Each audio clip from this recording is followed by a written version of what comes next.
Donc là, on attaque le dernier thème des compléments sur les rationnels.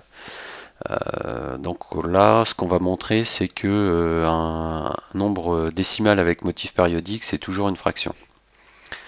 Alors avant, on va parler, enfin, je vais vous montrer une petite curiosité que je trouve assez sympa, assez intéressante à remarquer, et de toute façon qui nous servira après pour faire le calcul.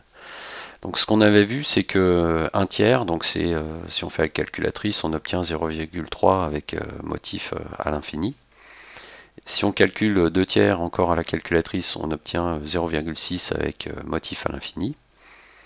Et on avait vu par la règle d'addition des fractions que si on fait 1 tiers plus 2 tiers, ça fait 1, c'est-à-dire 3 tiers, donc 1.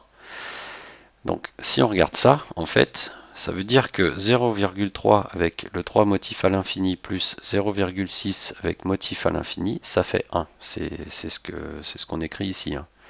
Donc 0,3 plus 0,6, ça veut dire, enfin ça fait 0,9 avec motif à l'infini. Et ça, c'est assez intéressant de s'interroger sur cette équation-là, parce qu'en fait, c'est pas forcément évident non plus a priori que 0,9 avec 9 qui va à l'infini, c'est égal à 1. Et pourtant, c'est bien le cas. Alors, il y a plusieurs façons de montrer ça. Dans la vidéo juste après, j'ai montré une résolution algébrique par équation pour montrer que qu'on a bien égalité entre ces deux choses-là. Mais d'une manière, ce qu'on appelle en maths la topologie, en gros, c'est de dire que si deux nombres sont différents, alors il existe forcément un intervalle entre ces deux nombres, et dans cet intervalle, on va forcément pouvoir trouver des nombres qui sont situés entre les deux. C'est comme ça qu'on va définir si deux nombres sont égaux, c'est parce que on va pouvoir trouver aucun nombre qui va être situé entre les deux. Et quand on pense à 0,9 avec motif à l'infini, c'est le cas, parce qu'en fait, on ne pourra jamais trouver un nombre qui est strictement inférieur à 1, mais qui sera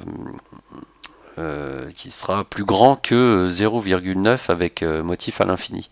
Donc en fait, si on réfléchit au niveau des intervalles, des choses comme ça, enfin au niveau topologique, on pressent bien qu'il y a égalité entre ces deux nombres. Maintenant, bon, pour avoir une démonstration indiscutable qu'on va voir, et là on n'a pas besoin de faire appel à l'intuition, à la topologie, c'est ce qu'on va voir dans la vidéo juste après.